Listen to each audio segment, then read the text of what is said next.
In today's rundown, we'll be talking about how the political changes will be affecting the C-store industry. And the top 10 acquisitions of 2020. Okay, it's the first rundown of the year, Thursday, January 7th, brought to you by Scorpion Planogram. Scorpion is a space planning software development and consultancy company that provides the best services and personal support to their customers. Scorpion offers their expertise by increasing profits in supplying planogram software. If you're interested in working with Scorpion, you can find their contact information attached to this video. We're going to get into the top 10 acquisitions of 2020. Coming from convenience store news, number 10, Quick Trip takes ownership of Stop and Go chain. Number 9, TriStar Energy completes acquisitions of Hollingsworth Oil. Number 8, United Pacific grows its Southern California core through acquisition. Number 7, 7-Eleven officially takes ownership of independent Oklahoma stores. Number 6, GPM completes highly strategic acquisition of Empire Petroleum Partners. Number 5, Casey's General Stores completes deal to acquire Buchanan Energy. Number 4, Cross America completes acquisition of 169 retail stores. Number 3, Circle K enters Asia with $360 million acquisition. Number 2, Murphy USA inks agreement to acquire QuickCheck for $645 million. And coming in at number 1, Marathon Petroleum and Speedway acquisition.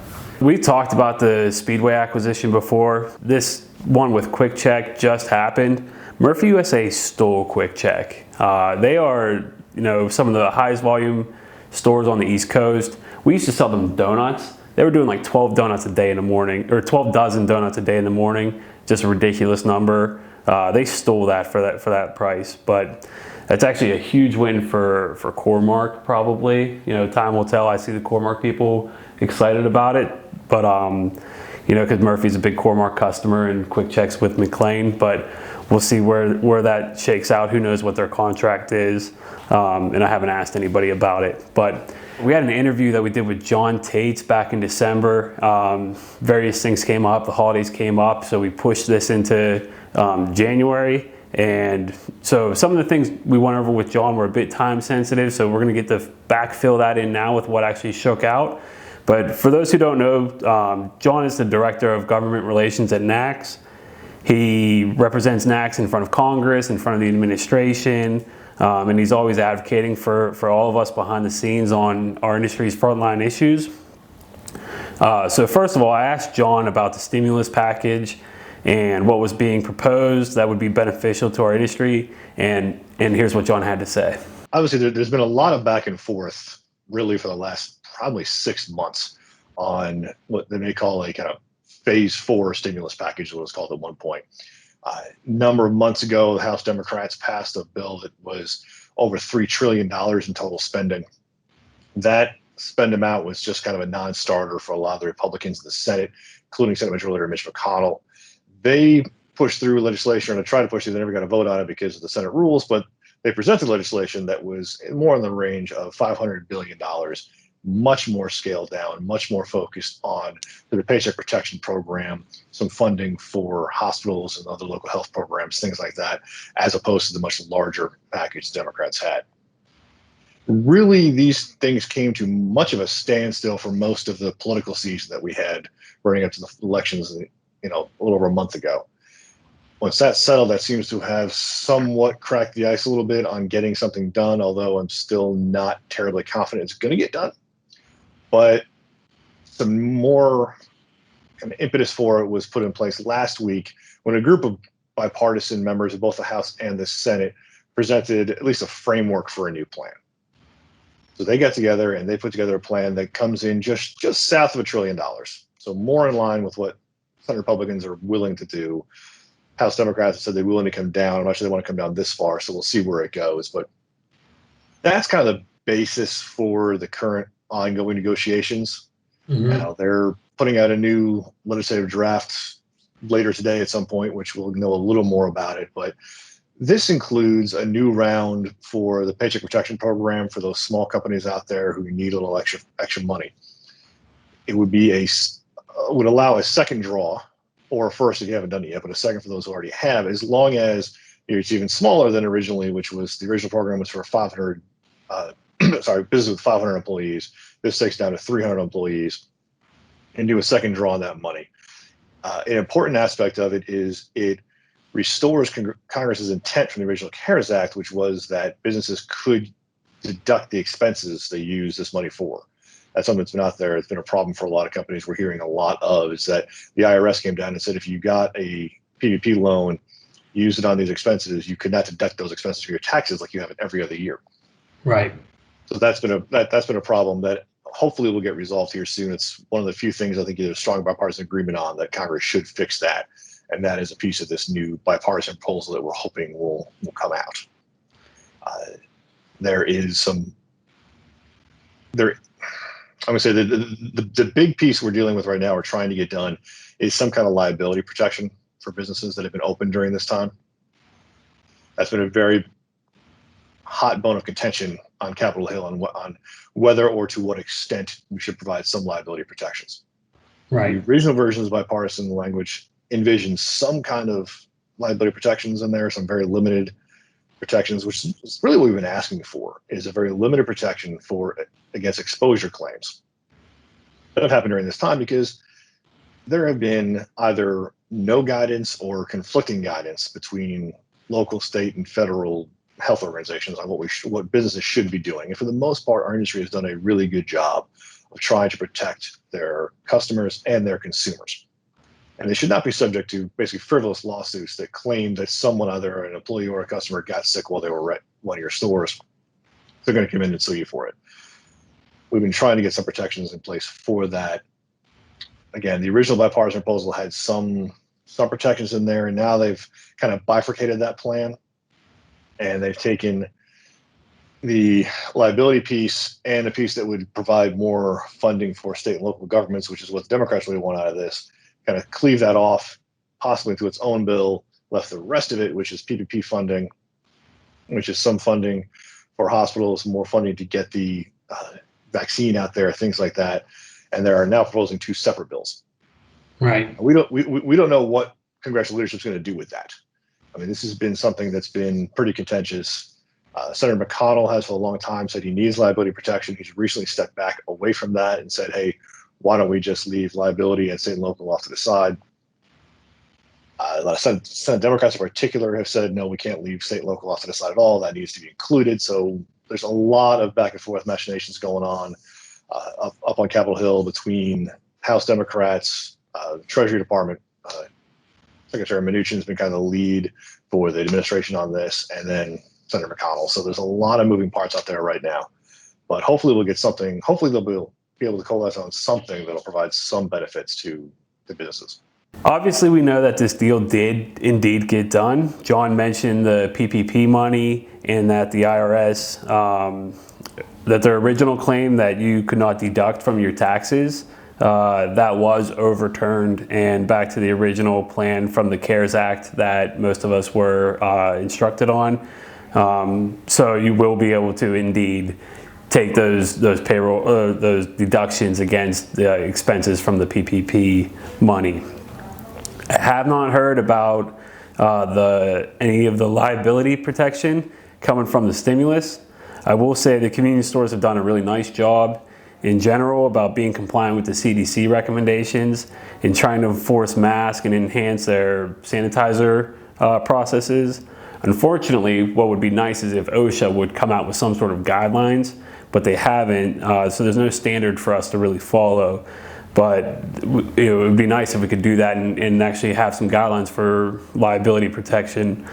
But I also haven't heard of any big lawsuits either. So, we might be over preparing a little bit, but yeah, that would be a good thing anyway. But we do have hand sanitizer options. So our client, RPP Products, has actually teamed up with IC Innovations to create this nifty little hand sanitizer dispenser. We have one in our office. It's actually very great and convenient, super easy to install. It suctions to any surface, so it's not going to fall off. It has a little drip tray, so it catches any messes. You can refill it really easily. If you are interested in getting one of these, all you have to do is purchase a case of hand sanitizer. You get the dispenser for free. Honestly, I think this is a no-brainer for any office or communal space or factory. And these are available through your guys' wholesalers, so just reach out to us if you have any questions or need more information about it. Back to the John interview, the day I was talking with John was the day that the vaccine was actually approved. I asked John where C-store frontline employees fell on the priority chart and if they would be considered for early rounds of the vaccine, and here's what he had to say. Getting our industry tagged as kind of essential businesses by the federal government, by the DHS, which is where most of this guidance has come from, was a pretty significant accomplishment we pulled off earlier this year. A lot of the original guidance wasn't clear on that. We got the convenience store industry specifically listed under that DHS guidance earlier this year. Most of the guidance on the vaccine is kind of using that DHS guidance as a framework. Yep. But the problem we're running into is that every state is going to basically be able to set up their own priorities. Okay. Now they're going to take guidance from the CDC. There's a group, an ACIP over the CDC, that is putting out their recommendations. They did recommendations last week, I think it was, for what they call, phase 1A, which is what most people adopted, which is frontline healthcare workers and the folks who are in long-term care facilities. Yep. Those are the folks who are starting to get the vaccine really starting today, as you mentioned. It's about 24 million people kind of in that cohort. The ACIP is supposed to meet, they're supposed to meet later this week into the weekend, and we hope they're going to talk about the second group they're calling the kind of the 1B group. And that is where there's been a lot of talk of including essential workers. So we've been doing a lot of work either within NACS, with coalition allies, different industry allies in the area, to try and make sure that the frontline workers, those folks who are, those folks who work for you, who are at your counters in your stores, are included in this 1B group. Yep. We think there's a decent chance they will be, but we won't know for sure until they put this out. And so we're going to continue we've been in touch with CDC. HHS still oversees CDC. We've been working with a lot of the state associations that we work with as NACS to try and get some information out to state governors, state health departments, trying to make this case. So we're hoping that that our industry and the frontline workers industry will be included in this next round, kind of that 1B, because you can't call it 2 apparently. It's got to be 1A and 1B is what we're looking at. As of 3 days ago, 4.2 million people have received the vaccine at the rate of about 8 million people a month. The second dose of the vaccine has to be given 21 to 28 days after the first vaccine is administered. And to have herd immunity, 75% of Americans have to be vaccinated. Good frontline workers were successfully included in that 1B group. So that's a good win for the NACS team and for our industry. Just hopefully we deliver with a bit more speed. Lastly, I did ask John about the Biden administration's potential for positive or negative effects on our businesses and what to expect. And here's what he had to say about that. Most of it's not great in what we think they may do, to be honest with you. Yeah. One area I focus on that could be one of the more problematic areas is in labor. Because the Trump administration did a lot over the last few years to try and make federal labor regulations, either through NLRB or for the Department of Labor, a lot friendlier to business. Yep. Particularly when you look at things like the overtime rule and the joint employer rule. In both of those cases, they made things that I think make a lot more sense than what had been proposed or even put in place by the Obama administration previously. Now, Biden has a reputation of being a pretty moderate guy, more middle of the road from his time in the Senate. And somebody's willing to make a deal. But one area where he's been a lot more progressive, even when he was a senator, was in the labor space. So we've been watching very carefully as to who he's going to appoint as his Secretary of Labor. We don't know that yet. He's rolled out a number of other positions at this point, but we have not heard much on DOL yet, except for all the names out there are pretty progressive. There's even the possibility that he may try and go far enough as appointing Senator Bernie Sanders as Labor Secretary. He's campaigning hard for it. He is. I tend to think that Biden won't do that, but time will tell. But he will go something pretty progressive in that spot. Yeah. So I can see a lot more.